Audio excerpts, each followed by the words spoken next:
تو پرابلم تو بہت ساری ہیں، پرابلم میں ہم سارے ہی ہیں، کوئی بیمار ہے، کوئی پریشان ہے، کوئی کاروباری، کوئی فیملی پرابلم سب کو ہیں، مگر پرابلم حل کرنے والے سے بات نہیں کرتے۔ حل المشکلات تو رب ہے، دافع البلیات تو مولا ہے، مصیبتیں حل اس نے کرنی ہے۔ وہ کہتے ہیں نا ہم سب کے پاس جاتے ہیں، ہم رب کے پاس ہی نہیں جاتے۔ اچھا دنیا میں کیا کرتے ہیں، یار فلاں سے رابطہ ہو گیا نا تو مسئلہ حل ہو جائے گا، فلاں سے ذرا سیٹنگ ہو گئی تو مشکل حل ہو جائے گی۔ دنیا والے پتہ ہے کیسے ہوتے ہیں، آپ کسی سے ایک بار لائف میں ہیلپ مانگ لیں، اللہ نہ کرے کسی کی ہمیں ضرورت پڑے، لیکن ہیلپ مانگ لیں تو شاید وہ قریب ہو تو کر دے، لیکن دوبارہ جائے تو کہتے ہیں بھی تھوڑے دنوں پہلے تو کی تھی ہیلپ، پھر آ گئے۔ اب دوسری ہیلپ میں تھوڑا سا آپ کو ٹونٹ ملے گا، تھوڑا سا تانا ملے گا، تیسری بار جائیں تو یار لگتا ہے اس کی تو عادت ہو گئی ہے مانگنے کی، چوتھی بار میں موبائل نمبر بھی بلاک ہو جاتا ہے۔ یہ ہے دنیا، ٹھیک ہے نا۔ اور آؤ میں بتاتا ہوں میرے رب کی رحمت کیسی ہے۔ اللہ فرماتا ہے ادعونی استجب لکم، تم مجھ سے مانگو میں تمہیں عطا کروں گا۔ دنیا والوں سے زیادہ مانگو انہیں برا لگتا ہے، رب سے جتنا مانگو اسے اچھا لگتا ہے۔ وہ فرماتا ہے جو زیادہ مانگنے والا ہے میں اس سے زیادہ خوش ہوتا ہوں، اور جو نہیں مانگتا اس سے رب ناراض ہوتا ہے۔ مگر ہم دعا ہی میں سستی کرتے ہیں، کیوں نہیں مانگتے رب سے؟ پوچھو دعا کیا ہے۔ مولا علی شیر خدا فرماتے ہیں جب میرا جی چاہتا ہے میں اللہ سے باتیں کروں، میرا جی چاہتا ہے رب مجھ سے باتیں کرے میں قرآن پڑھنے لگ جاتا ہوں، اور جب جی چاہتا ہے میں اللہ سے باتیں کروں میں دعا کرنے لگ جاتا ہوں۔ یہ اللہ سے بات کرنے کا طریقہ ہے۔ نو سیکریٹری بٹوین یو اینڈ ہم، نو اپوائنٹمنٹ ریکوائرڈ۔ بڑے سے بڑے آدمی سے بات کرنے کے لیے ٹائم لینا پڑتا ہے، ٹائم بھی لمیٹڈ ملتا ہے، کوئی اپوائنٹمنٹ کی ضرورت نہیں ہے، کوئی ٹرانسلیٹر کی ضرورت نہیں ہے۔ جب جی چاہے ہاتھ اٹھاؤ، سر جھکاؤ، اپنے رب سے باتیں کرنا شروع کر۔ تو بتاؤ نا اس کو پریشان، بتاؤ نا اس کو مصیبت میں ہوں، بتاؤ تو صحیح اس کو کس پرابلم میں ہوں۔ اکیلے میں مانگا کرو، مسجد میں بیٹھا کرو، نماز ختم ہو جائے پھر بھی بیٹھ جایا کرو۔ آج ہم نے کوئی بہت بڑا آدمی اپنے گھر میں بلائے اور کہے کہ یار 5-10 منٹ کی صاحب سے میٹنگ ہے، اور وہ کہے بیٹھ جاؤ تھوڑی دیر، آدھا گھنٹہ میرے پاس بیٹھو، باہر نکل کے دوستوں کو بتاتے ہیں یار میٹنگ تو 5 منٹ کی تھی، صاحب نے آدھا گھنٹہ بٹھایا، ہاں مجھے 1 گھنٹہ ٹائم دیا۔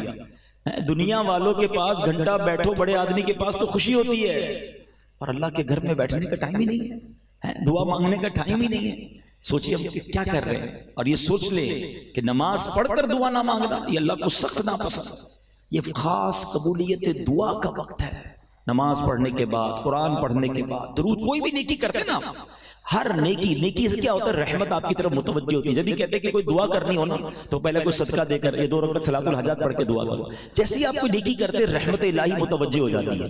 اب ہاتھ اٹھائیں، اب دعا کریں، اور دل سے کریں۔ اللہ دلوں کے حال جانتا ہے۔ اللہ سے دعا کرنے کے لیے بہت مکفہ مسجع، بہت مشکل دعائیں یاد کرنے کی بھی ضرورت نہیں ہے، یاد ہو جائے تو ٹھیک ہے، ورنہ وہ تو دل کے حال بھی جانتا ہے۔ میں آپ کو ایک اور مشورہ دیتا ہوں، کبھی کبھی میں پریکٹس کرتا ہوں، اس لیے کبھی اللہ سے اپنی مادری زبان میں بات کرنا، ہاں کبھی آپ میمنی میں دعا کریں، آپ اگر پنجابی بیٹھے پنجابی میں دعا کریں، پشتو میرا کوئی بھائی سن رہا ہے اپنی زبان میں دعا کرو، اس کی جو کنیکٹیوٹی ہے نا وہ آپ کے دل سے نکلے گی۔ آپ پھر اکیلے میں بیٹھ کے مانگو، اور خاص طور پہ جو تہجد کا وقت ہے، دعا میں بھی کبھی کبھی دیکھیے ہمارا پرابلم کیا ہے، ابھی ماشاءاللہ محفل میں دعا ہوگی، ہمارے ہاتھ بھی اٹھیں گے، آنکھوں سے آنسو بھی نکل آئیں گے، اچھی بات ہے، لیکن جب بندہ اکیلے میں روتا ہے نا، جب کسی کو پتہ نہ ہو، میں جانوں میرا رب جانے، مجھے ایک بات بتائیں، کبھی ایسا لائف میں ہوا ہوگا آپ کے ساتھ کہ جب آپ تنہائی میں رات کو پریشان ہو کر اٹھ گئے ہوں گے، جب ماں میری بھی زندہ تھی، آپ میں سے کئیوں کی ماں چلی گئی ہوگی، جن کی ہے ان کے ساتھ ہوتا بھی ہوگا کہ ہم پریشان ہو کر ماں کے پاس جاتے تھے کہ ماں بہت تکلیف میں ہوں، پریشان ہوں، دعا کر دو۔ ماں کیا کرتی تھی؟ کیا وہ کروٹ بدل کر سو جاتی تھی کہ بیٹا تیرا مسئلہ تو حل کر؟ ماں بھی اٹھ جاتی تھی، وہ سینے لگاتی تھی، ہم سے زیادہ بے چین ہو جاتی تھی۔ مجھے بتاؤ میں رات اٹھ کر ماں کے پاس جاؤں اور آنسو بہا دوں تو ماں بے قرار ہو کر سینے لگا لے، تو اگر رات کبھی اٹھ کر تہجد میں ماں سے زیادہ پیار کرنے والے رب کے پاس جاؤں تو وہ کیوں نہ کرم کرے گا، وہ کیوں نہ مشکل آسان کرے گا۔ واٹ ایور پرابلم یو ہے، واٹ ایور کلیمٹی یو ہے، کوئی بھی مسئلہ ہے میرے اور آپ کے لیے بڑا ہے۔ ہمارا ایک اور پرابلم پتہ ہے کیا ہے کہ ہم اپنی کلیمٹی کو، اپنی پرابلم کو کیلکولیٹر سے کیلکولیٹ کرتے ہیں کہ یار یہ تو ہو ہی نہیں سکتا، یہ قرضہ تو اتر ہی نہیں سکتا، یہ پرابلم سالو ہی نہیں ہو سکتا، کاروبار بڑا ڈیمیج ہو گیا ہے، صحت بڑی خراب ہو گئی ہے، ڈاکٹر کہتا ہے بڑا مشکل ہے، جناب فیملی میں بڑا ایشو ہے۔ میرا اور آپ کا ایشو ہے، میرا رب تو وہ ہے جو حضرت یوسف کو اندھیرے کنویں سے نکال کر مصر کا بادشاہ بنا سکتا ہے، جو دریائے نیل میں حضرت موسیٰ کے لیے راستے بنا سکتا ہے، جو حضرت صالح کے لیے پہاڑ سے اونٹنی نکال سکتا ہے۔ میرا رب تو وہ ہے جو حضرت سرکار دو عالم علیہ السلام کی مٹھی میں جو کنکر ہیں ان کو کلمہ پڑھوا سکتا ہے۔ میں اور آپ کچھ بھی نہیں ہیں، ہاں واقعی کچھ بھی نہیں ہیں، مگر ہم ہیں کس کے بندے؟ قرآن کیا کہتا ہے؟ ان اللہ علی کل شیء قدیر، وہ تو سر چاہے پر قادر ہے نا، میں اور آپ کچھ بھی نہیں ہیں. تو جب اس قادر سے کنیکشن ہے، اس قادر کا میں بندہ ہوں، تو پھر گھبراہٹ کیسے؟ مانگو نا اس سے. اور جب آپ یقین سے مانگتے ہو نا، ہمارا ایک اور پرابلم پتہ ہے کیا؟ ہم دعا بھی مانگتے ہیں اور بلیو بھی نہیں ہوتا. چلو مانگ لیتا ہوں لیکن ہونا کچھ نہیں ہے، پہلے سے ہی مایوس ہو، کچھ نہیں ہونا. علماء کہتے ہیں دعا اسی کی قبول ہوتی ہے جس کو یقین ہوتا ہے، جس کو رب پر بھروسہ ہوتا ہے. ایک بچے کا واقعہ ہے، نوجوان کا. ایک گاؤں میں بارش نہیں ہو رہی تھی، تو گاؤں کے سارے لوگ جمع ہوئے کہ کئی سالوں سے بارش نہیں ہو رہی تھی، ایک قطرہ بارش کا نہیں پڑ رہا تھا. سوکھ گئے کھیت، سوکھ گئے کنویں، سوکھ گئے، بہت پریشانی تھی. سارے گاؤں والوں نے مل کر پلان کیا کہ دعا کرتے ہیں، بارش کے لیے دعا کرتے ہیں. تو ایک نوجوان آیا ہاتھ میں چھتری لے کر. سارے گاؤں والے ہنسنے لگے کہ بے وقوف آدمی، کئی سال ہو گئے ایک قطرہ بارش کا نہیں پڑا، تو چھتری لے کر آیا ہو. کہہ رہا مانگنے کس سے آیا ہوں؟ اللہ سے مانگنے آیا ہوں نا، بارش اسی نے دینی ہے. تو یقین، میں یہ یقین لے کر آیا ہوں کہ بارش تو ہونی ہے، واپس کیا بھیگتے ہوئے جاؤں گا. اور علماء کہتے ہیں اسی نوجوان کے یقین کی وجہ سے دعا کے دوران اتنی بارش ہوئی کہ پورا گاؤں بھیگتے ہوئے واپس گیا، وہ نوجوان چھتری لے کر اپنی چھتری کے سائے میں گیا. That's belief required. وہ یقین چاہیے، آپ کتنی بڑی پرابلم میں کیوں نہ ہو نا. وہ کیا خوبصورت بات شاعر مشرق نے کہی نا کہ اگر آج بھی ہو ابراہیم سا ایمان پیدا. What is required؟ ایمان ویسا. حضرت ابراہیم کا ایمان کیسا تھا؟ آگ میں کود گئے تھے نا کہ اللہ بچانے والا. اور آگ کیا ہوئی؟ باغ بن گئی نا. آپ کے سامنے بڑی آگ ہے، پرابلم ہے، کاروبار کا، فیملی کا، صحت کا، واٹ ایور. چاہیے کیا؟ اگر آج بھی ہو ابراہیم سا ایمان پیدا، آگ کر سکتی ہے انداز گلستان پیدا. وہ ایمان مل گیا نا تو آج بھی دکھوں کی آگ بھی گلزار بن جائے گی. تو یہ جو اس حدیث کا جو پہلا پارٹ ہے کہ دعا، خدا را ہو سکتا ہے اگلے رمضان میں ہم نہ ہوں، اس رمضان کو ہمیں اپنی زندگی کا آخری رمضان سمجھ کر گزارنا ہے تاکہ زیادہ عبادت کریں نا. تو بتا رہا تھا میں اسکیم اور آفر کا کہ سارا سال میں اور آپ دعا کرتے ہیں نا، یا اللہ میری دعا سن لے، میری پکار سن لے، میری توبہ قبول کر لے. رمضان میں آسمان دنیا سے آواز لگائی جاتی ہے، فرشتے آواز لگاتے ہیں، ہے کوئی مانگنے والا کہ اس کی دعا قبول کی جائے، ہے کوئی مغفرت کا سوالی اس کی مغفرت کر دی جائے، ہے کوئی توبہ کرنے والا اس کی توبہ قبول کی جائے. وہاں سے پکار ہو رہی ہے. تو ہم نے کیا کرنا ہے؟ لبیک میرے مولا میں حاضر. لیکن آج کل رمضان میں ایک الگ فینومنا کئی سالوں سے میں دیکھ رہا ہوں کہ کچھ لوگوں نے رمضان کو فوڈ فیسٹیول بنایا، سحری افطاری کے نام پر کبھی کدھر جا رہے ہیں، کبھی کدھر جا رہے ہیں. دوست ملتے بھی ہیں تو ایک دوسرے سے بات ہی یہ کرتے ہیں، ہاں بھائی آج کدھر کھانا ہے، آج کدھر چلنا ہے سحری کو. ارے بھائی یہ کیوں نہیں پوچھتے آج کدھر دعا میں چلنا ہے، آج کدھر عبادت کرنی ہے، آج کدھر کو مل کے قرآن پڑھیں، آج کدھر جا کے کوئی شبینہ پڑھیں، کوئی تہجد پڑھیں، کوئی نوافل پڑھیں. رمضان تو عبادت کے لیے آیا تھا، اس کی راتیں تو سجدوں کے لیے. نبی پاک بستر پر نہیں آتے تھے رمضان میں، اتنی عبادت کرتے. اور ہم کیا کر رہے ہیں؟ اور عبادت کریں، دعا کریں، ایسے دوست بنا لیں کہ جہاں. اچھا پھر نبی پاک کا ایک اور انداز کیا تھا کہ رمضان میں خوب تلاوت کرتے. یہ نزول قرآن کا مہینہ ہے، اس میں تلاوت قرآن کریں. ہم میں سے کئی ایسے ہیں کہ 5 روزہ تراویح پوری ہو گئی ہوگی، کسی کی 7 روزہ پوری ہو گئی، سمجھتا ختم، باقی آگے تراویح پڑھنے کی ضرورت نہیں ہے. ٹھیک ہے یہ 5 7 روزہ 10 روزہ تراویح کا ٹرینڈ، لیکن اس کا مطلب یہ نہیں کہ باقی دنوں کی تراویح آپ کو معاف ہو گئی ہے. تراویح سنت موقدہ ہے، وہ آپ کو آخری رمضان تک پڑھنی ہے. تو خدا را آفرز اور اسکیمز اور ڈسکاؤنٹ جو دیکھتے ہو نا، اللہ کرے کہ رمضان میں جو نیکیوں کی آفر بڑی ہوئی ہے نا، ہم اس پر بھی کام کریں. اسی حدیث میں جو اگلا جملہ تھا کہ حضور مجھ پر ایسی لعنت وہ ہرنی کیا کہتے جو آپ کا ذکر سنے اور آپ پر درود نہ پڑھے. تو ہمیں جب سرکار دو عالم صلی اللہ تعالی علیہ وسلم کا نام سننا ہے یا کہنا ہے، درود پاک پڑھنا ہے. اچھا کبھی کبھی کیا ہوتا ہے، ہم کبھی محفل میں جاتے ہیں، اجتماع میں جاتے ہیں تو بار بار نبی پاک علیہ الصلوۃ والسلام کا نام لیا جاتا ہے. تو اس میں ہم سے کیا پرابلم ہو جاتی ہے کہ بعض اوقات ہم درود نہیں پڑھ پاتے. تو علماء بڑی پیاری بات فرماتے ہیں کہ آپ ایسا کریں کہ روزانہ particular time, particular quantity fix کر لیں کہ بھائی روزانہ 100 بار 200 بار، اللہ توفیق دے تو 313 بار 1200 بار درود پاک پڑھ لیں. تو اگر آپ نے کسی موقع پر نبی پاک علیہ الصلوۃ والسلام کا نام لیا یا سنا تھا اور درود نہ پڑھ سکے تو یہ اس کا آلٹرنیٹ ہو جائے گا. تو اپنی زندگی میں روزانہ درود پاک کا کوئی ٹائم رکھیں، تسبیح جیب میں رکھا کریں، فضول باتوں سے بچ کر درود پاک پڑھیں، ذکر اللہ کریں. موبائل کے ساتھ گھنٹوں گزار رہے ہیں، دوستوں کے ساتھ گھنٹوں گزار رہے ہیں، ساری رات جناب پاکستان پر ایسے بحث ہو رہی تھی جیسے سارا نظام ہم ہی چلا رہے ہیں. روز ڈالر کا ریٹ چیک کرنا ہے، روز پیٹرول کا ریٹ چیک کرنا ہے، انٹرنیشنل مارکیٹ چیک کرنی ہے، 1 روپے کا ڈالر لینا نہیں ہے، روز ریٹ چیک کرنا ہے. ٹائم بہت ہے نا. ساری ان تمام چیزوں کو چیک کر رہے ہیں جس سے لینا دینا کچھ نہیں ہے، لیکن ٹائم بہت ہے تو تمام کاموں میں فضول ٹائم ضائع کرنا ہے۔ اب میں سوال کروں کہ کتنوں نے اس بار کتنا قرآن پڑھ لیا ہے؟ تو قرآن پڑھنے کا ٹائم نہیں ہے۔ اچھا پڑھ بھی لیا تو سمجھے گا کون قرآن؟ انڈرسٹینڈ کب کریں گے؟ اتنی زندگی گزر گئی، رب نے قرآن میں کیا فرمایا ہم اس کے لیے بھی تیار نہیں ہیں۔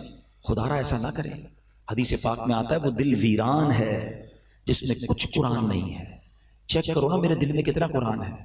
اور قرآن یہ فرشتوں کے نازل ہونے والا کام ہے۔ ہاں جس گھر میں قرآن پڑھا جاتا ہے، جس آفس پہ پڑھا جاتا ہے، مبارک ہونے، اور پڑھتے رہا کرو، صرف رمضان نہیں پورا سال جہاں قرآن پڑھا جاتا ہے نا فرشتے نازل ہوتے ہیں۔ بلکہ قرآن کیسی شفا ہے کہ ایک بار نبی پاک علیہ السلام کی بارگاہ میں ایک شخص آیا، ذرا سنیے کہ پیارے آقا علیہ السلام کی بارگاہ میں ایک شخص آیا، اس نے کہا حضور میرے گلے میں درد ہے۔ تو نبی پاک علیہ السلام نے فرمایا قرآن پڑھنا اختیار کرو۔ ایک شخص حاضر ہوا، اس نے کہا حضور میرے سینے میں تکلیف ہے۔ پیارے آقا علیہ السلام نے فرمایا قرآن پڑھو۔ فرمایا وشفاء لما فی الصدور، کہ دلوں کی صحت قرآن میں ہے۔ تو بلکہ قرآن کریم تو مختلف بیماریوں کی بہترین دوا ہے کہ نبی پاک علیہ السلام فرماتے ہیں خیر الدوائی القرآن، یعنی بہترین دوا قرآن کریم ہے۔ سنن ابن ماجہ کی حدیث ہے کہ بہترین دوا قرآن پاک ہے۔ قرآن پاک کی آیت کون سی ہے؟ وَنُنَزِّلُ مِنَ الْقُرْآنِ مَا هُوَ شِفَاءٌ وَرَحْمَةٌ لِّلْمُؤْمِنِينَ، اور ہم قرآن میں اتارتے ہیں وہ چیز جو ایمان والوں کے لیے شفا اور رحمت ہے۔ پڑھیں گے قرآن تو برکتیں ملیں گی نا۔ اور پھر قرآن کو جب انڈرسٹینڈ کرتے ہیں نا، بلیو کریں، جب آپ ڈائریکٹلی قرآن سے کچھ سیکھتے ہیں نا، اس کا جو نور اور اس کا جو سکون دل میں ہوتا ہے نا، انبلیویبل۔ اب میں صرف وقت تھوڑا ہے لے کر تو میں 2 صورتیں آیا تھا، لیکن میں چلیں ایک قرآن پاک کی صورت آپ کے سامنے پیش کرتا ہوں۔ اللہ کریم نے ماہ رمضان میں ایک ایسی رات عطا کی ہے جو one of the amazing night ہے۔ قرآن پاک میں کسی چیز کا ذکر آ جائے نا، علماء بیٹھے ان سے آپ پوچھیں کہ ذکر آ جانا بھی بہت بڑی بات ہے، تو یعنی جس کا ذکر آ جائے نا تو اس کی سگنیفیکنس بڑھ جاتی ہے۔ مگر جس رات کا میں ذکر کرنے جا رہا ہوں، اس رات کا ذکر نہیں آیا۔ اس رات کی امپورٹنس بیان کرنے کے لیے قرآن پاک میں پوری سورت نازل کر دی گئی ہے، ایک آیت بھی نہیں، پوری سورت dedicated for that particular night. Try to understand the importance of that night، کہ کیسی رات ہے کہ جس کا ذکر نہیں کیا اس کے لیے پوری سورت نازل کر دی ہے، اور کس خوبصورت انداز میں بیان کیا اس سورت کے بارے میں۔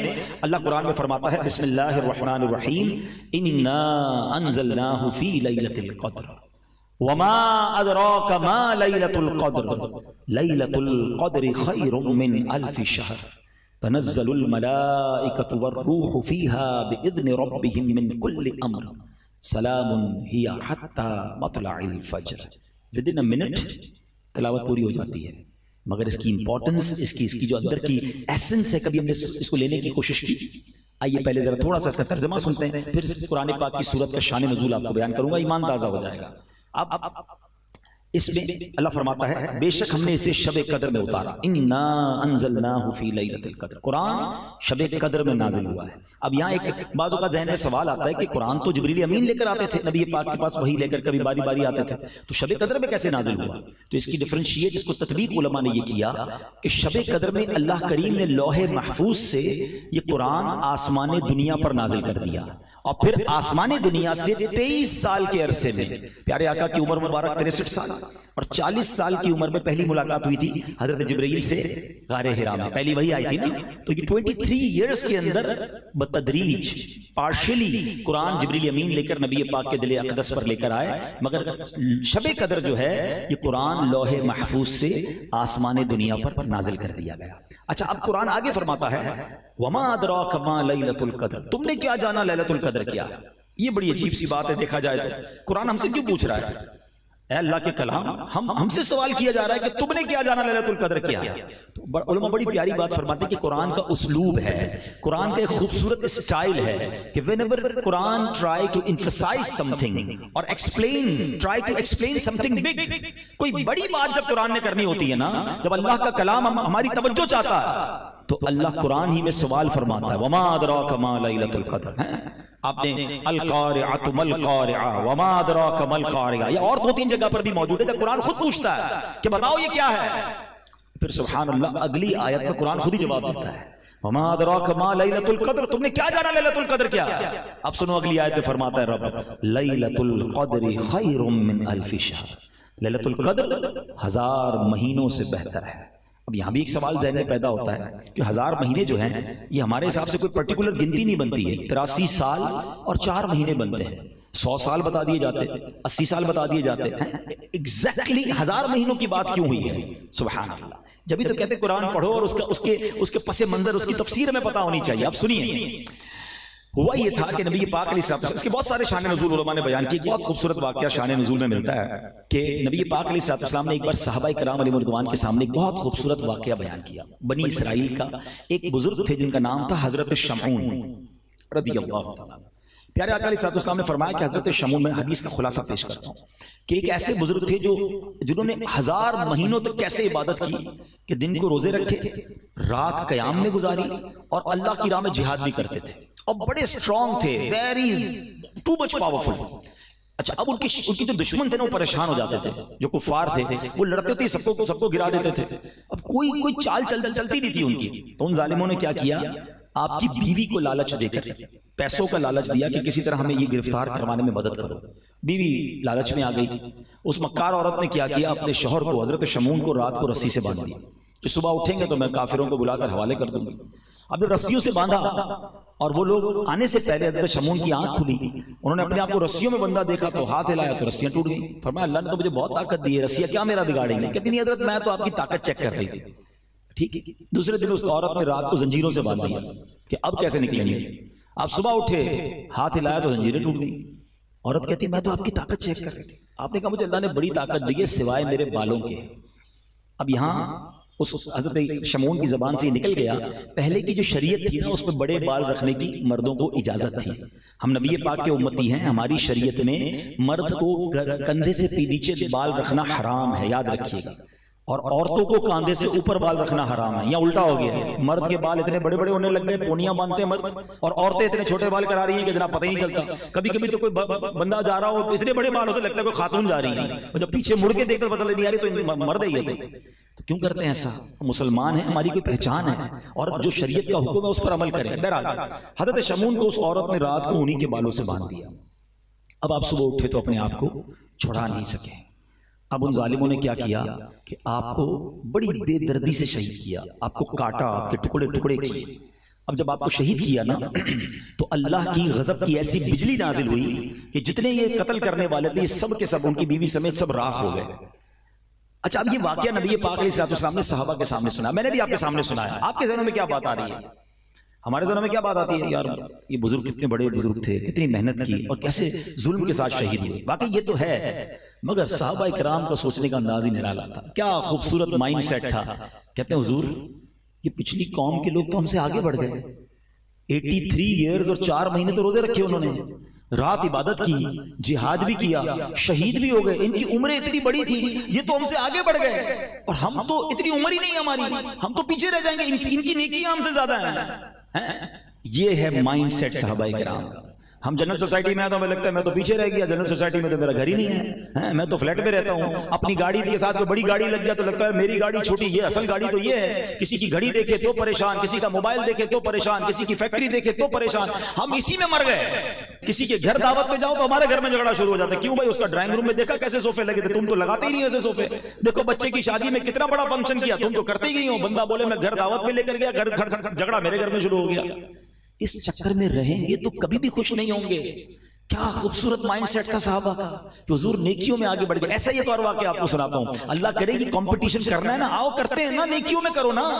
مال کا کمپٹیشن، نعمتوں کا کمپٹیشن کبھی بھی ختم نہیں ہوگا. آپ کروڑ پتی ہیں، آپ کو ارب پتی نظر آ جائے گا. آپ ارب پتی بن بھی گئے تو خرب پتی نظر آ جائے گا. لوگوں کے اپنے جہاز ہیں، اپنے آئرلینڈ ہیں، کدھر تک دوڑو گے؟ ہر بار آپ کو آپ سے اوپر والا کوئی مل جائے گا، ٹینشن نہیں رہو گے. اچھا، اس پرابلم سے پتہ ہے ایک اور پرابلم کیا ہو رہی ہے؟ ہم انجوائے نہیں کر رہے اپنی لائف کو. جو ہماری لائف ہے نا اس کو تو انجوائے نہیں کر رہے کیونکہ دوسرے کی دیکھ کے اپنی لائف ہی بری لگ رہی ہے. حالانکہ اللہ نے کروڑوں سے اچھا مجھے بنایا. ایک بار کیا ہوا، غریب صحابہ، مہاجرین جو تھے نا وہ غریب تھے، انصار بڑے ویل آف تھے کیونکہ وہ تو پہلے سے مدینے میں رہتے تھے. مہاجرین مکے سے ایمٹی ہینڈڈ مدینے گئے تھے. تو مہاجرین صحابہ نبی پاک کے پاس آئے. Look at the way of talk. اور ان کی تھنکنگ کیا تھی. کہتے حضور وہ عرض آپ سے کرنے آئے تھے. حدیث کا خلاصہ فرماؤ کیا کہنا ہے. کہیے کیا کہنا ہے. نبی پاک فرماتے ہیں کہ حضور مسئلہ یہ ہے کہ یہ جو انصار صحابہ ہیں نا، نماز ہم پڑھتے ہیں، نماز یہ بھی پڑھتے ہیں، روزہ ہم رکھتے ہیں، روزہ یہ بھی رکھتے ہیں، لیکن حضور یہ صدقہ کرتے ہیں ہم تو نہیں کر سکتے. یہ پیسے والے ہیں نا، یہ اللہ کی راہ میں خرچ کرتے ہیں ہم تو نہیں کر سکتے. ہم پیچھے رہ گئے نیکیوں میں. انہوں نے یہ نہیں کہا کہ حضور ان کے گھر اچھے ہیں ہمارے گھر اچھے نہیں ہیں، ان کے پاس پیسے ہیں ہمارے پاس پیسے نہیں ہیں، ان کے کپڑے مہنگے ہمارے کپڑے نہیں حضور وہ صدقہ خیرات کرتے ہیں پیسوں سے، ہم ہیں غریب۔ تو نبی پاک علیہ السلام نے پتہ کیا فرمایا؟ کہ آپ پیارے آقا کی تربیت بھی دیکھو، فرمایا ایسا کرو میں تمہیں ایسا وظیفہ نہ بتا دوں کہ جب تم وہ وظیفہ پڑھ لو وہ عمل کر لو تو جو تم سے آگے نیکیوں میں تم ان کے برابر ہو جاؤ؟ کہ حضور ضرور بتائیے۔ پیارے آقا نے فرمایا 33 بار سبحان اللہ، 33 بار الحمدللہ، 34 بار اللہ اکبر پڑھ لیا کرو، جو نیکیوں میں تم سے آگے نا تم اس سے برابر ہو جاؤ گے۔ دے بیکم ہیپی، پیسے لینے تو آئے نہیں تھے، ثواب کا کمپٹیشن تھا، خوشی خوشی واپس چلے گئے۔ اب سنو تھوڑی دیر بعد پھر آیا، کہتے حضور مسئلہ ہو گیا۔ فرمایا کہو کیا کہتے ہو؟ کہ حضور جو آپ نے ہمیں وظیفہ بتایا نا وہ انہوں نے بھی سن لیا ہے، وہ انصار صحابہ نے بھی سن لیا ہے، اب وہ پیسے والے بھی ہیں وظیفہ بھی کر لیں گے۔ اب نبی پاک بہت مسکرائے، حدیث کے الفاظ ہیں پیارے آقا بہت مسکرائے اور فرمایا ذالک فضل اللہ یؤتیہ من یشاء، یہ اللہ کا فضل ہے اللہ جسے عطا فرمائے۔ لیکن اس واقعے کے تحت جو علماء نے ڈیبیٹ کی ہے، اللہ اکبر، اتنی خوبصورت ڈیبیٹ ہے کہ کیا مائنڈ سیٹ تھا، کیا نیتیں تھیں، اونلی ثواب چاہیے تھا، کمپٹیشن تھا نیکیوں کا۔ بچپن سے ایک واقعہ ہم سن رہے ہیں مگر اس کا ایسنس کب لوگے کہ حضرت عمر نے کیا کہا تھا غزوہ تبوک کے موقع پر کہ میں ویل آف ہوں، پیسے اچھے ہیں، آج ابو بکر سے آگے بڑھ کے دکھاتا ہوں، ہمارے پاس پیسے اچھے ہو یار، اس بار کاروبار اچھا ہوا ہے پڑوسی سے اچھی گاڑی لے کے دکھاتا ہوں، آج اس بار کاروبار اچھا ہوا ہے دوست سے اچھا موبائل لے کے دکھاتا ہوں، پیسے بہت اچھے اب دنیا کو بتاتا ہوں کیسا کام کیسے ہوتا ہے۔ ہم اس چکر میں مر گئے۔ حضرت عمر کہتے ہیں پیسے اچھے تھے، کاروبار وغیرہ اچھا ہوا تھا، آج ابو بکر صدیق سے نیکیوں میں آگے بڑھ جاتا ہوں۔ 50% اپنے گھر کا مال لے کے سرکار دو عالم علیہ السلام کے پاس چلے گئے۔ آقا نے پوچھا عمر کیا لائے ہو؟ کہ حضور گھر کا آدھا سامان لے کر آ گیا ہوں۔ ادھر بھائی لوگوں کو 2.5% زکات بھاری پڑ رہی ہوتی ہے، او ہو 2.5 ٹکا تو بہت ودھارے تھی وہ 50% لے کے چلے گئے۔ مجھے یہ سمجھ آج تک نہیں آتی کہ جس کو 5 کروڑ روپے کی زکات بھاری پڑتی ہے وہ یہ کیوں نہیں سوچتا کہ اللہ نے 2 ارب دیے تو 5 کروڑ بن رہے ہیں نا، اس کا شکر کب ادا کرو گے؟ ادھر کروڑ 2 کروڑ کی زکات بنے تو ٹینشن شروع ہو جاتی ہے، بندہ کہتا ہے مولوی صاحب کو راستہ بتاؤ، یہ والی نیت تو یوں تھی، یہ پلاٹ کی نیت یوں تھی۔ ارے کیوں نیتیں بدلنے کی کوشش کرتے ہو؟ جب بھی زکات بناؤ تو یہ نیت کرو کہ تھوڑی اور زکات نکال دوں، زکات بچانے کے مسئلے نہ پوچھا کرو، زکات دینے کے مسئلے پورا پوچھا کرو۔ جس دن تم نے زکات پوری دی آج گارنٹی سے لکھ لو اگلے سال تمہاری زکات اور بڑھ جانی ہے۔ اور جو پوری زکات دیتے ہیں ان سے آپ پوچھ لیں کہ ماشاءاللہ ہر سال ان کی زکات بڑھتی ہے۔ اللہ کی راہ میں خرچ کرنے سے مال کم نہیں ہوتا۔ بتاتا ہوں کمپٹیشن کس کو کہتے ہیں؟ کہتے ہیں میں آدھا مال لے کے چلا گیا نبی پاک کے پاس، کہتے ہیں مجھے انتظار تھا صدیق اکبر کیا لاتے ہیں، اللہ اکبر۔ صدیق اکبر آئے، سر پر ایک پوٹلی ہے، ایک چھوٹا سا ٹوکرا ہے۔ اپیرنٹلی حضرت عمر سے مال تھوڑا تھا، یہ یاد رکھیے گا، یہ ایک اور خوبصورت بات سیکھیں گے آپ۔ اپیرنٹلی یعنی دیکھنے میں وہ مال حضرت عمر سے تھوڑا تھا۔ آ کر عرض کرتے ہیں حضور یہ میری طرف سے حاضر ہے۔ پیارے آقا نے پوچھا ابو بکر کیا لایا ہو؟ کہتے ہیں حضور گھر میں جو کچھ تھا سب لے آیا ہوں۔ ابو بکر گھر والوں کے لیے کیا چھوڑا ہے؟ کہ حضور گھر والوں کے لیے اللہ اور اس کا رسول کافی ہے، میں گھر والوں کے لیے کچھ بھی نہیں چھوڑ کر آیا، آپ کا نام چھوڑ کے آیا ہوں۔ اللہ اکبر۔ حضرت عمر نے وہ تاریخی جملہ فرمایا کہ آج مجھے پتہ چل گیا کہ ابو بکر صدیق سے میں کبھی نیکیوں میں آگے نہیں بڑھ سکتا۔ اور سنو حضرت ابو بکر صدیق نے جب یہ صدقہ کیا نا، ارے ہمارے اور آپ کے صدقے کی اوقات کیا ہے؟ جبریل امین حاضر ہوتے ہیں اور سبحان اللہ نبی پاک سے کہتے ہیں حضور ابو بکر کو سلام رب فرما رہا ہے، اللہ کا سلام پہنچائیے اور پوچھئے ابو بکر سے اس حال میں تم راضی ہو؟ سیدنا ابو بکر صدیق سے نبی پاک نے پوچھا ابو بکر تم اس حال میں راضی ہو؟ رب کا سلام آیا ہے۔ آپ زاروں کتار رونے لگے، سنگل پینی نہیں تھی۔ آج ہمارا چھوٹا سا نقصان ہو جائے اللہ سے شکوے، موڈ آف، فیملی سے جھگڑا شروع ہو جاتا ہے، کیا ہوا بھائی مارکیٹ ڈاؤن ہو گئی ہے۔ اب تو سنا ہے کئی فیملیز پہلے مارکیٹ کا ریٹ چیک کرتی پھر اپنے شوہر سے بات کرتی ہیں، نانا آج گال نہیں کرنی مارکیٹ بہت ڈاؤن ہے، پاکہ جواب صحیح نہیں میرے۔ ہمارا یہ حال ہو گیا ہے کہ ہم تو اپنے گھر والوں سے ہمارا موڈ آف کر دیتے ہیں۔ حضرت ابو بکر صدیق کے پاس 1 روپیہ نہیں ہے اور رب پوچھ رہا ہے کہ ابو بکر تم رب سے راضی ہو؟ آپ زاروں کتار رونے لگے، کہتے میں اپنے رب سے کیسے ناراض ہو سکتا ہوں۔ اچھا حضرت ابو بکر صدیق نے کیا کیا تھا پتہ ہے؟ اتنا کلین سویپ کیا تھا اپنے گھر کو کہ سارا سامان تو دے دیا، اپنے بٹن بھی راہ خدا میں دے دیے، کانٹے لگائے ہوئے تھے۔ تو جو جبریل امین آئے تھے نا پیارے آقا کے پاس رب کا سلام لے کر، انہوں نے کرتے پر کانٹے لگائے ہوئے تھے۔ نبی پاک نے پوچھا اے جبریل کیسا لباس پہنا ہے؟ سنو جبریل امین کہتے حضور میں نے نہیں، اکیلے نے نہیں، آسمان پر جتنے فرشتے ہیں نا، آج اللہ کو ابو بکر کی ادا ایسی پسند آئی ہے کہ آسمان پر جتنے فرشتے ہیں حضور سب نے ایسا لباس پہنا ہے. ارے یہ تھے وہ لوگ جن کا کمپٹیشن تھا. میں آپ سے پوچھتا ہوں، تمہیں پجیرو دیکھ کر، تمہیں V8 دیکھ کر، مرسیڈیز دیکھ کر تو لگتا ہے میرے پاس کب آئے گی؟ تمہیں تہجد گزار دیکھ کر کیوں نہیں لگتا کہ میں تہجد گزار کب بنوں گا؟ تمہیں حافظ قرآن دیکھ کر کیوں نہیں لگتا کہ یار عمر دونوں کی ایک ہے، اس کے سینے میں پورا قرآن ہے اور مجھے قرآن پڑھنا نہیں آتا؟ یہ والا کمپٹیشن کیوں یاد نہیں آتا؟ ہمارے اپنے آفس پر ہم کاروبار پہ بیٹھے ہوتے ہیں، ہمارا اکاؤنٹنٹ، ہمارا پیون، ہمارا کام کرنے والا کھڑا ہو کے نماز کے لیے جاتا ہے، ہم بیٹھے رہ جاتے ہیں اور ہماری نماز قضا ہوتی ہے. اس کو دیکھ کر یہ خیال کیوں نہیں آتا کہ یار یہ جنت کی طرف جا رہا ہے اور میں نمازی کیوں نہیں بن پا رہا؟ اپنی ایج کے علماء اور مفتیان کرام کو دیکھ کر کیوں خیال نہیں آتا یار یہ بھی 40 سال کے، میں بھی 40 سال کا، یہ عالم بن گئے، یہ مفتی بن گئے، یہ جنت کی طرف جا رہے ہیں، میں پیچھے رہ گیا؟ ہماری تو کمپٹیشن ہی دنیا بن گئی ہے. خدا را ایسا نہ کرو. اور صحابہ کرام کا لیلۃ القدر کے لیے اب سنو، باقی کی طرف پھر آتا ہوں ورنہ اس موضوع پر تو بہت ساری باتیں میرے پاس کہنے کے لیے. کیا کہا حضور؟ پچھلی قوم والے تو آگے بڑھ گئے. حضرت شمعون کی 1000 مہینوں کی عبادت، ہماری تو عمر ہی تھوڑی ہے. ہائے ہائے، میرے آقا علیہ الصلوۃ والسلام کے دل پر رنج گزرا، قلب پر حزن گزرا، اور رب کو یہ کب گوارا ہے کہ حبیب پاک کے دل پر غم گزرے. جبریل امین آتے ہیں، کہتے حضور غمزدہ نہ ہو، آپ کے رب نے آپ کی امت کو ہر سال ایک رات ایسی دے دی ہے کہ جو اس رات میں عبادت کرے گا وہ حضرت شمعون کی 1000 مہینوں کی عبادت سے آگے بڑھ جائے. لیلۃ القدر خیر من الف شہر. اور سنو، لیلۃ القدر 1000 مہینوں کے برابر نہیں کہا رب نے، خیر من الف شہر، اور اس سے بہتر افضل ہے. علماء کہتے ہیں رب جانے، اس کی عطائیں جانے کہ 1000 مہینوں سے کتنے بہتر ہیں. اچھا اس رات ہوتا کیا ہے؟ تنزل الملائکۃ والروح فیہا باذن ربہم من کل امر سلام ہی حتی مطلع الفجر. جبریل امین اور جناب فرشتے اللہ کا حکم لے کر آتے ہیں اور سلامتی ہوتی ہے صبح تک. تو یہ رات ہر سال ہمیں عطا کی گئی ہے. میں نے تفصیل اس لیے بیان کر دی کہ be ready for that night, تیار ہو جاؤ اس رات کو حاصل کرنے کے لیے. اور بہترین طریقہ کیا ہے اس رات کو حاصل کرنے کا؟ سبحان اللہ، تو بہترین طریقہ تو اعتکاف ہے. یہ جو 10 دن کا اعتکاف ہوتا ہے نا آخری عشرے کا، اس کا ایکچولی موٹیو کیا ہوتا ہے، اس کا گول کیا ہوتا ہے؟ الٹیمیٹ گول یہ ہے کہ کسی طرح لیلۃ القدر کو حاصل کر لیا جائے. اب بندہ جب ہے ہی اعتکاف میں تو ساری رات 10 کے 10 دن اعتکاف میں اس کو لیلۃ القدر مل ہی جائے گی. اچھا پھر اللہ کی اور مہربانی دیکھو کہ یہ نہیں فرمایا کہ پورے سال میں کوئی بھی رات لیلۃ القدر ہوتی ہے، ہمیں 365 راتوں میں عبادت کر کے ڈھونڈنا پڑتا تھا. یہ بھی نہیں فرمایا کہ رمضان کی کوئی رات ہوتی ہے، اور نیرو سرچ کر دی گئی. حدیث میں فرمایا آخری عشرے کی تاک راتوں میں سے ایک رات لیلۃ القدر ہے، 21ویں، 23ویں، 25ویں، 27ویں یا 29ویں. اب ان 5 راتوں کو پلیز ٹارگٹ کر کے رکھیں. میں اور آپ 83 سال 4 مہینے عبادت نہیں کر سکتے، نارملی جیتے بھی نہیں ہیں اتنا. اور 83 سال کے روزے، 83 سال کی رات کی عبادت، اور اللہ کی راہ میں جہاد کر کے شہید ہونے والے حضرت شمعون تھے نا، ان سے زیادہ ثواب مل سکتا ہے. تو اب بتائیں کیسی اسکیم ہے، کتنا پریپیئر ہونا چاہیے. مگر ہم نے تو آخری عشرے عید کی شاپنگ کی پلاننگ کی بھی ہوتی ہے.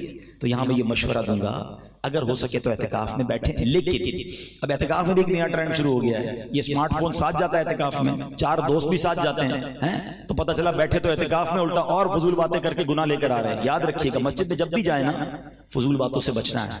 احادیث میں مضمون ملتا ہے مسجد میں فضول بات کرنا آپ کے نیکیوں کو اس طرح کھا جاتا ہے جیسے آگ لکڑی کو کھا جاتی ہے.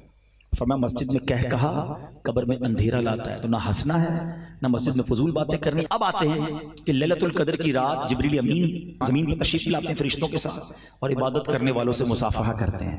اور فرمایا حضرت پیارے آقا علیہ السلام نے پوچھا ہے جبریل اس رات اور کیا ہوتا ہے؟ یعنی عرض کرتے ہیں حضور سب کی بخشش ہو جاتی ہے، حدیث پاک کا خلاصہ سوائے 4 قسم کے لوگوں کے.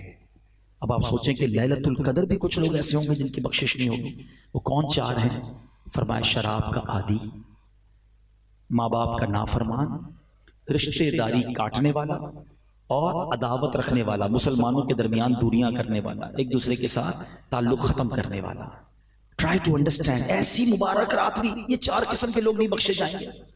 اب شراب کا عادی، خدا نہ خواستہ اگر میرا کوئی بھائی یہاں مجھے سن رہا ہے، انٹرنیٹ پر سنے گا، خدا را توبہ کر لو. اچھا آپ ان 4 جرموں کی امپورٹنس سمجھے، کتنے بڑے جرم ہیں. آپ نے شب برات کے بارے میں بھی سنا ہوگا کہ قبیلہ بنو کلب کی بکریوں کی تعداد کے مطابق مسلمان بخشے جاتے ہیں، گناہگار بخشے جاتے ہیں، مگر کچھ لوگ نہیں بخشے جاتے. آپ کو وہاں بھی یہ لوگ نظر آئیں گے، شرابی وہاں بھی نہیں بخشا جاتا، ماں باپ کا نافرمان وہاں بھی نہیں، رشتے داری کاٹنے والا ادھر بھی نہیں بخشا جاتا. اس کا مطلب یہ کتنے بڑے گناہ ہیں مگر کسی کو احساس ہی نہیں ہے.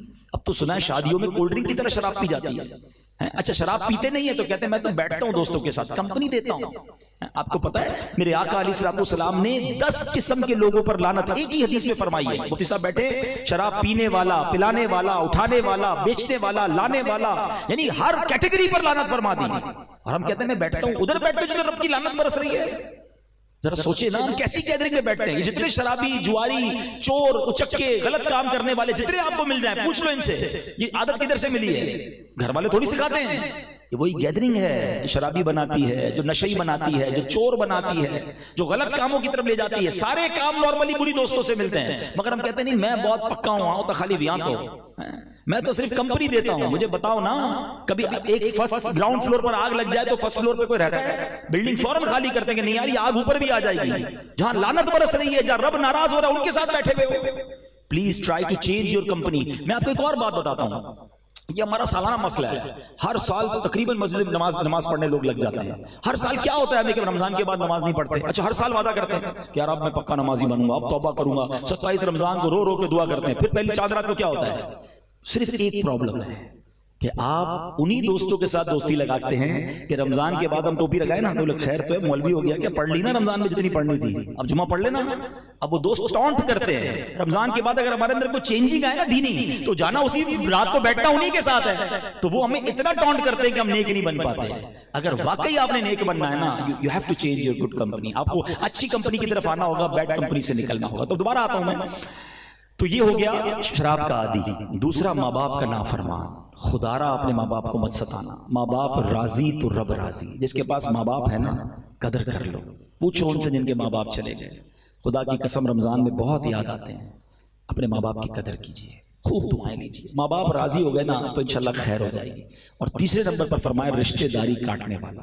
یہ بھی بڑا پرابلم ہو گیا ہے. میں ہم تو فلاں انکل کے گھر نہیں جاتے، فلاں چاچی کے پاس نہیں جاتے، فلاں ماموں کے پاس کیوں نہیں جاتے؟ انہوں نے دعوت میں نہیں بلایا تھا، انہوں نے افطار پہ نہیں بلایا تھا، گئے تو اچھے طریقے سے ملے نہیں. اتنی چھوٹی چھوٹی بات پر ہم رشتہ داریاں کاٹ لیں گے. خدا رہا محبتوں والا مہینہ ہے، برکتوں والا مہینہ ہے. ایک دوسرے سے تعلق بنا لیں، اس کو گھر پہ افطاری بھجوا دیں، اپنے گھر پہ بلا لیں. کچھ نہیں جاتا. اچھا میں جب آپ اس طرح کے بات کرتے ہیں نا تو دماغ میں شیطان ڈالتا ہے یار مولانا صاحب بات تو ٹھیک کر رہے ہیں مگر غلطی تو ان کی تھی نا، میں کیوں معافی مانگوں، میں کیوں آگے جاؤں. کوئی بات نہیں. ہماری بیمنی کا ایک جملہ ہے نا، جو نمیوں وہ اللہ کے گمیوں جھک جائے. کوئی بات اللہ کی رضا کے لیے معاف کر دیں. اچھا ایک بات اور بتائیں، ہم سب کیا دعا کر رہے ہیں آج کل؟ یا اللہ میرے صغیرہ گناہ بھی معاف کر دے، میرے کبیرہ گناہ بھی معاف کر دے، میری ساری خطائیں معاف کر دے. یہی دعا ہے نا. ہم نے معاف کر دیا اللہ کے بندوں کو، یعنی ہم معاف کرنے کے لیے کسی کو تیار نہیں ہے. اللہ سے کہہ رہے ہیں اللہ تو سب معاف کر دے. پہلے خود کو معاف کرو. دل میں لے کے بیٹھے ہوئے ہیں، چھوڑوں گا نہیں، موقع ملنے کی دیر ہے پھر بتاؤں گا. سارے ریونج دل میں، اور اللہ سے کہہ رہے ہیں اللہ تو مجھے سارے گناہوں کو معاف فرما دے. ارے مزہ اس میں کہ آپ سب کو معاف کرے پھر اللہ سے کہیں کہ یا اللہ مجھے معاف کر. میں بندہ ہوں نا، میں جو کر سکتا تھا میں نے کر دیا. جس نے بھی میرا دل دکھایا، جس نے بھی مجھے تکلیف دی، میرے سب کو معاف کیا. اے کریم اب تو مجھے معاف فرما دے. کاش یہ ذہن ہمارا بن جائے. جس دن آپ کا یہ ذہن بن گیا نا معافی کا، درگزر کا. اچھا نعتیں سب سنتے ہیں، سلام اس پر کہ جس نے گالیاں سن کر دعائیں دیں، سلام اس پر کہ جس نے خون کے پیاسوں کو قبائیں دیں، دشمن آ جائے تو چادر بھی بچھا دیتے ہیں. سب جھوم جھوم کر سنتے ہیں. اور ہم نہیں چھوڑیں گے. بولا کیسے میرے سامنے؟ اچھا ہم نے معاف بھی نہیں کرنا، درگزر بھی نہیں کرنا، اور باتیں بڑی بڑی کرنی. آپ اس کی کانسیکوینسز سمجھ جائیں کہ رشتہ داری کاٹنے والا شب قدر کو نہیں بخشا جائے گا. اچھا آپ اس رشتہ دار سے رابطہ کر لیں، وہ آپ کو کہے گا بھی 2 اوور بعد خیال آیا ہے، اتنے ٹائم بعد آپ کو خیال آیا، بولا ہاں یار بیان سنا، شب قدر آ رہی ہے، معاف کر دو، مل جائے گا. یقین کرے تھوڑی سی کوشش کے بعد محبت بڑھ جائے گی. اور اگر پھر بھی وہ آپ سے نہیں ملتا تو آپ بری ہو جائیں گے کہ آپ نے پہل کر دی، آپ نے محبت کا قدم بڑھا دیا. ہاں لیکن وہ قدم بھی محبت والا ہونا چاہیے. ہمارے ایک اور مسئلہ بھی ہے کہ کبھی کوئی غلطی ہو جائے نا تو معافی بھی ایسے مانگتے ہیں جس کی معافی مانگنے کی ضرورت ہوتی ہے. بھائی ہو گیا نا یار معاف کر دو، بول تو رہا ہوں، اب معافی مانگ رہا ہوں، اور کیا پھر بھی نہیں کر رہے معاف. پتہ نہیں معافی مانگ رہے ہو لڑائی کر رہے ہو. معافی ایسے نہیں ہوتی ہے، لجاجت سے ہوتی ہے، پیار سے ہوتی ہے. تو اللہ کی رضا کے لیے نرمی کے ساتھ رشتہ داری جوڑ لیجیے. اگر کسی رشتہ دار کے ساتھ دوری ہے نا اللہ ناراض ہو جائے گا. ہمیں جنت میں جانا ہے، تھوڑی دن لائف ہے، محبت کے ساتھ پیار کے ساتھ رہیے. اور آخری بات آقا علیہ السلام نے فرمایا مسلمانوں میں قطع تعلق رہنے والے. یہ رشتہ داروں کا الگ فرمایا گیا، اور عام مسلمانوں سے تعلق اگر توڑا ہوا ہے، عداوت رکھی ہوئی ہے، ریونج کی تمنا رکھی ہوئی ہے، معاف کر دیں، دل بڑا کر دیں. انشاءاللہ آپ لوگوں کو معاف کریں، اللہ ہمیں معاف فرما دے گا. ایک شخص کے بارے میں آتا ہے نا، بڑا گناہگار تھا، تو اس کا انتقال ہوا. مرنے کے بعد اس کو کسی نے خواب میں دیکھا تو کہ تمہارے ساتھ کیا معاملہ ہوا؟ کہ اللہ نے میری بخشش فرما دی۔ کہ تو کیسے بخشا گیا؟ تو بڑا گناہ گار تھا۔ کہاں تھا تو گناہ گار۔ ایک بار گھر پہ کھانا میری بیوی نے بنایا اور اس میں نمک بہت زیادہ تھا۔ مجھے بڑا غصہ آیا کہ میں اٹھ کر بیوی کو سزا دوں۔ ہو سکتا ہے یہاں بھی کوئی شیر ببر بیٹھے ہوں ایسے کہ کھانا ذرا نمک زیادہ ہو جائے تو چائے ٹھنڈی ہو جائے، افطاری کے وقت پکوڑے گرم چاہیے، شربت ٹھنڈا چاہیے۔ پتہ نہیں کمپیوٹر سے شادی کی ہے یا بیوی سے شادی کی ہے، وہ بھی انسان ہے بھائی، ہو جاتی ہے کبھی غلطی، اس کی بھی طبیعت خراب ہو سکتی ہے۔ کبھی افطار سے پہلے کچن میں جا کے دیکھا ہے؟ ہمیں بھی عصر کے بعد روزہ لگتا ہے، اس کو بھی لگتا ہے، اور وہ بیچاری چولہے کے آگے کھڑی ہوتی ہے، لیکن تھوڑی سی کمی پر اتنا شور کچھ لوگ مچاتے ہیں۔ نہ کیا کرو ایسا، وہ بھی اللہ کی بندی ہے۔ اب سنو، وہ شخص کہتا ہے بڑا جی چاہا مجھے کہ میں اٹھ کے چانٹا ماروں اس کو، بیوی کو، ایسے نمک کیسے ڈال دیا؟ اچانک دل میں خیال آیا کہ یار میری بیوی نے ایک مسٹیک کی ہے، مجھے مارنے کو جی چاہ رہا ہے، سزا دینے کو جی چاہ رہا ہے، میں صبح سے شام اللہ کی بارگاہ میں مسٹیک کر رہا ہوں، اللہ تو سزا نہیں دے رہا۔ کہتا ہے میں نے خاموشی کے ساتھ کچھ بھی نہیں کہا، بیوی کو معاف کر دیا۔ مرنے کے بعد مجھے بتایا گیا کہ اس روز جو تو نے بندہ ہو کر میری بندی کو معاف کیا تھا نا، میں تو سب سے بڑا معاف کرنے والا ہوں، جہاں میں نے تیرے سارے گناہ معاف کر دیے۔ یہ ہے معافی۔ معافی نہیں کرتے یار۔ ملازم کو تو اتنا برا بھلا کہتے ہیں، اچھا وہ غریب بھی گالیاں سنتا ہے، اس کو پتہ ہے نوکری سے نکال دیں گے تو بے روزگاری بہت ہے، کہاں جاؤں گا، لیکن دل رکھتا ہے، وہ قیامت کے دن وہ کھڑا ہو سکتا ہے آپ کے لیے۔ ایک بندے سے ملاقات ہوئی، کسی نے پوچھا کتنی تنخواہ ہے؟ بولا اتنی تنخواہ۔ بولا تنخواہ تو بہت اچھی ہے۔ بولا آدھی کام کی آدھی گالیوں کی ہے۔ اتنی گالیاں دیتا ہے میرا سیٹ، لیکن کیا کروں، تنخواہ اچھی دیتا ہے، اس سے جا نہیں رہا، لیکن کیا اس کا دل نہیں ٹوٹتا ہو؟ نہ کیا کرو ایسا۔ اللہ نے اگر نوازا ہے نا تو نرم رہو، ہاں، کہ دانا خاک میں مل کر گلے گلزار ہوتا ہے، عزت دو گے تو عزت ملے گی۔ تو بہرحال ہمیں یہ بات سیکھنی ہے آج کہ محبت سے، پیار سے زندگی گزارے۔ اگر میری یہ بات کسی کو یاد آ رہی ہے نا، مثال دیتا ہوں، کوئی میرا بھائی میری بہنیں سن رہی ہیں کہ یار کسی سے واقعی ہم نے زیادتی کر دی، بے شک وہ آپ کا ملازم ہے، مانگ لے معافی۔ ہاں، ہمارے پیر و مرشد امیر علیہ سنت ایسی تربیت فرماتے ہیں مدنی چینل پر، جبھی تو میں کہتا ہوں دیکھا کرو۔ آپ نے ایک بار فرمایا کہ باپ نے اگر بیٹے کے ساتھ زیادتی کی ہے نا تو باپ کو بیٹے سے معافی مانگنی پڑے گی، شوہر نے بیوی کے ساتھ زیادتی کی ہے تو شوہر کو بیوی سے معافی مانگنی پڑے گی۔ ہے بڑی عجیب بات کہ شوہر بیوی سے مانگے، باپ بیٹے سے مانگے۔ فرمایا سیٹھ نے ملازم کے ساتھ زیادتی کی ہے تو اس کو ملازم سے معافی مانگنی پڑے گی۔ اور فرماتے پیر نے مرید کے ساتھ زیادتی کی ہے، اگر دل آزاری کی ہے تو پیر کو مرید سے معافی مانگنی پڑے گی۔ اور پھر کیا خوبصورت بات فرمائی کہ یہ باتیں کیوں سمجھ نہیں آ رہی آپ کو، کہ خود نبی پاک علیہ الصلوۃ والسلام اپنے صحابہ کے درمیان اعلان کیا کرتے کہ اگر کسی کا حق آتا ہے تو مجھ سے لے لے، بدلہ لینا ہے تو مجھ سے لے لے۔ کونین کے والی کا یہ انداز ہے، اور ہم کہ میں کیسے معافی مانگوں؟ معافی مانگنے سے عزت کم نہیں ہوتی ہے، اللہ اور بڑھاتا ہے، اللہ اور عزت بڑھاتا ہے۔ تو اگر کبھی ہو گیا ہے، بلکہ میں مشورہ بھی دوں گا، کوئی عزت نہیں جاتی، کبھی اکیلے میں ہی بے شک اپنی زوجہ سے بھی معافی مانگی، اپنے بچوں سے بھی معافی، بیٹا کبھی میری کوئی بات بری لگ گئی ہو تو اللہ کی رضا کے لیے معاف کر دیں، برا نہیں لگے گا، آپ کی عزت اور بڑھ جائے گی اور گھر میں ماحول بن جائے گا۔ کبھی گھر والوں کو بھی شکریہ ادا کر دیا کرو، گھر میں اچھا ماحول بنانا نا، کبھی چائے لے کر آئے، کبھی کھانا لے کر، جزاک اللہ، بہت شکریہ۔ تھوڑے دن وہ کہیں گے طبیعت تو نہیں خراب ہو گئی آپ کو، کیا ہو گیا شکریہ ادا کر رہے ہیں، کیونکہ آج تک کبھی نہیں کیا ہوگا، لیکن کوئی بات نہیں، اس سے محبت، پیار اور اس کی بھی دلجوئی ہوگی نا۔ تو اس طرح اگر زندگی گزاریں گے، اور یہی میرے آقا کی سنت ہے، نبی پاک کا یہی تو انداز تھا کہ اپنی ازواج کے ساتھ، اپنی فیملی کے ساتھ، کیا خوبصورت ماحول یہ سکھاتا ہے ہمارا دین۔ اچھا ہمارا ایک اور پتہ ہے ٹارگٹ کیا ہوتا ہے؟ اگر میں آپ سے پوچھوں کہ آپ کی سب سے زیادہ محبت کس کے ساتھ ہے یا سب سے زیادہ برتاؤ اچھا کس کے ساتھ کرتے ہو، تو کوئی کہے گا یار بیسٹ فرینڈ تو وہ ہے۔ اچھا میرا بہت اچھا برتاؤ میرے کسٹمر کے ساتھ، دکان پہ گاہک آ جائے، کوئی بڑا کسٹمر آ جائے، اچھو آئی سب بھی ہو، بیٹھے بیٹھے کھانا کھایا کہ نہیں کھایا؟ نہیں، آپ کو کھانا تو کھا کے جانا پڑے گا، چائے تو پی کے ہی جائیں گے آپ، ارے بھائی جلدی آؤ، ملازم کو بلائیں گے کیوں کسٹمر ہے۔ اب میں بتاتا ہوں، نبی پاک علیہ السلام فرماتے ہیں تم میں بہترین وہ ہے جو اپنے گھر والوں کے ساتھ بہترین ہے۔ اور پھر آقا نے فرمایا سن لو، میں تم سب سے زیادہ اپنے گھر والوں کے ساتھ بہترین ہوں۔ ہم گھر والوں کے ساتھ بہترین ہیں۔ کچھ لوگ تو ایسے ہیں جب گھر میں جاتے تو ایمرجنسی نافذ ہو جاتی ہے، اچھی ہے جلدی کرو، استری کرو ورنہ خیر نہ، ان کا کھانا ریڈی نہیں ہوگا، ایسا ایمرجنسی آ جاتی ہے۔ اچھا آپ کو کبھی چیک کرنا ہو نا کہ آپ گھر میں آپ کا ایٹیٹیوڈ کیا ہے، آپ اکیلے میں چیک کر لیجئے گا۔ آپ جب گھر میں جاتے ہیں تو گھر والوں کے چہرے پہ مسکراہٹ آتی ہے یا ٹینشن آتی ہے؟ اور سب الرٹ ہو جاتا ہے، اچھا خاصا مسکرا رہے ہوتے ہیں، یہ صاحب اندر گئے سب کی مسکراہٹ غائب، ٹینشن، جلدی ہر چیز ٹائم پہ ہونی چاہیے ورنہ خیر نہیں ہے۔ یار بندہ ہے کہ انسپیکٹر ہے؟ گھر میں گھر جیسا بندہ بن کے رہے۔ حضرت عمر کیا فرماتے ہیں؟ گھر میں رہو تو بچہ بن کے رہو، باہر رہو تو مرد بن کے رہو نا۔ ہم تو گھر جا کر مردانگی دکھا رہے ہوتے ہیں، میں اتنا بڑا آفیسر ہوں، گھر میں بھی آفیسر ہوں، اتنا بڑا سیٹ ہوں تو گھر میں بھی سیٹ ہوں۔ گھر والوں کے لیے گھر کا فرد بنے۔ میرے آقا اپنے نواسوں کو کاندھے پہ اٹھاتے تھے، میرے آقا سجدہ کرتے تھے تو حسنین کاندھے پہ آ کر بیٹھ جاتے تھے۔ گھر کی فیملی کے ساتھ فیملی ممبر بننا ہے، تب لائف اچھی گزرے گی۔ تو خاص اس حدیث پر ہم عمل کرنے والے بنے کہ تم میں بہترین وہ ہے جو اپنے گھر والوں کے ساتھ بہترین ہے. تو بہرحال آج میں نے مختصراً سورہ قدر کا تعارف پیش کیا. ٹارگٹ کر لیں سورہ قدر کو. ایک فارمولہ دے دیتا ہوں. 5 راتیں تو پتہ ہے نا, ان 5 راتوں میں آپ نے 5 کام کرنے ہیں. نمبر 1, چاہیں تو اس کو موبائل میں نوٹ کر لیں. 5 کام کیا کرنے ہیں؟ عشاء کی جماعت اور فجر کی جماعت با جماعت پڑھنی ہے. حدیث پاک میں آتا ہے, روایتوں میں آتا ہے, جو عشاء اور فجر با جماعت پڑھ لے اسے ساری رات عبادت کا ثواب ملتا ہے. تو پہلے تو یہ ٹارگٹ لازمی کریں.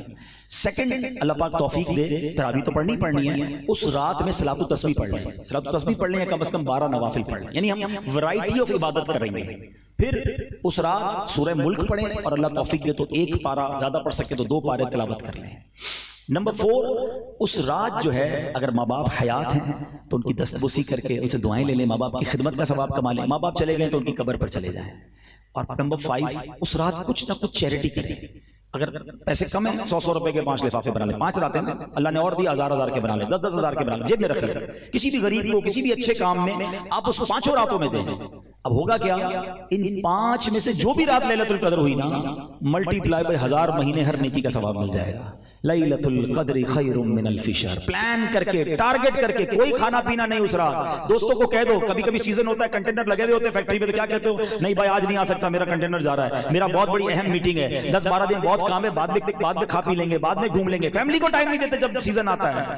یہ لیلۃ القدر نیکیوں کا سیزن ہے, یہ آخری اشرا دعاؤں کا سیزن ہے. بعد میں کر لینا سارے کام بھائی. پلیز ان راتوں کو ٹارگٹ کر کے خوب عبادت کر لیں, انشاءاللہ خوب برکتیں حاصل کریں گے. ہمیں نہیں پتا اگلے رمضان میں ہم دنیا میں ہوں گے کہ نہیں. اس میں ایسی نعمت حاصل کر لیں کہ ہم سب کی بخشش ہو جائے. اور اب آخری بات کر کے ہم بیان کو ختم کرتے ہیں کہ ہمیں عید سے پہلے, عید کی نماز سے پہلے ایک اور نیکی کرنی ہے, اور وہ فطرہ دینا ہے. اچھا, فطرے کے بارے میں آتا ہے, فطرہ واجب ہے جو صاحب نصاب ہیں یا صاحب استطاعت ہیں ان پر. فطرہ جو ہے جب تک بندہ ادا نہیں کرتا اس کے روزے اور نمازیں عبادتیں معلق رہتی ہیں, لٹکی ہوئی رہتی ہیں. جب وہ ادا کرتا ہے تو وہ آسمان کی طرف جاتی ہیں اور اللہ کی بارگاہ میں قبول ہوتی ہیں. تو فطرہ ادا کرنا عید کی نماز سے پہلے. رمضان میں بھی ادا کیا جا سکتا ہے, بہتر ہے جمعۃ الوداع کو ادا کر دیں. تھوڑا سا نیکیاں زیادہ کمانی ہے تو ملٹی پلائی بائی 70 ہر جمعے کو نیکی ہوتی ہے, جمعۃ الوداع کو پہلے ادا کر دیں. لیکن یہاں میرا ایک چھوٹا سا درد بیان کر دیتا ہوں. فطرہ کون سا ادا کرتے ہیں پچھلے کئی سالوں سے, جو اعلان ہوتا ہے گندم کا, بھائی پوری حدیث تو پڑھ لیں, تھوڑا سا جان تو لیں کہ نبی پاک نے کیا صرف گندم کا فطرہ اعلان کیا ہے. میرے آقا نے حدیث پاک میں 4 فطرے اعلان کیے ہیں, کھجور کا, جو کا, کشمش کا اور گندم کا. 4th کیٹیگری, لویسٹ کیٹیگری کیا ہے, گندم کا فطرہ ہے. اور ہم بھی گندم کا فطرہ دیں گے. کبھی ایسا ہوا کہ عید کے کپڑے لینے گئے ہوں کہ یار دکان پہ کیا سب سے سستا والا کپڑا دکھا دو, عید کے لیے لینا ہے, سب سے سستے والے جوتے دکھاؤ بچے کے لیے لینے ہیں, اپنے لیے برانڈڈ چیزیں ہیں, افطاری میں 50 قسم کا سامان ہے, فطرہ کون سا دینا ہے, گندم والا. یہ کیوں؟ اللہ کی راہ میں دیں تو بہترین دینا. یہ بھی شکرانے کا ایک انداز ہے کہ اللہ تو نے کروڑوں سے مجھے اچھا بنایا, روز افطار میں اجوا کھجور ہے تو بھائی اجوا کھجور کا فطرہ دو نا. لیکن انشاءاللہ اللہ کی راہ میں خوش دلی سے خرچ کریں گے. فرشتے ہمارے پیسے اللہ کی بارگاہ میں نہیں لے جاتے, ادھر دل دیکھا جاتا ہے کہ یہ بندہ مجھ سے محبت کرتا ہے, اپنے مال سے محبت کرتا ہے. جب میری باری آتی ہے تو کیسا خرچ کرتا ہے. 4 پارے کی پہلی آیت ہے, لن تنالوا البر حتى تنفقوا مما تحبون. تم ہرگز بھلائی کو نہیں پہنچ سکتے جب تک اپنی سب سے پیاری چیز اللہ کی راہ میں خرچ نہ کرو. تو پیاری دیا کرو نا. اللہ کی باری, اللہ کی راہ میں خرچ کرنے کی باری آتی ہے, کپڑے پرانے ہو گئے کسی غریب کو دے دو, جوتے پھٹ رہے ہیں کسی فقیر کو دے دو, کھانا بچ گیا چلو مدرسے میں بھجوا دو. سب چیزیں بچنے والی, پھینکنے والی اللہ کی راہ میں دینی ہے. بہترین اچھی چیزیں اور خوش دلی کے ساتھ جب آپ دینا شروع کرو گے نا تو اللہ تعالیٰ اسی حساب سے اپنی رحمتوں سے آپ کو اور نوازے گا. سورہ قدر کا جو ہم نے تعارف سنا, اس رات کی قدر کرنے کی توفیق عطا فرمائے, اور اب جب رمضان کے دن رہ گئے ہیں اس میں خوب عبادت کرنے کی توفیق عطا فرمائے. آمین بجاہ النبی الامین صلی اللہ تعالی علیہ وسلم.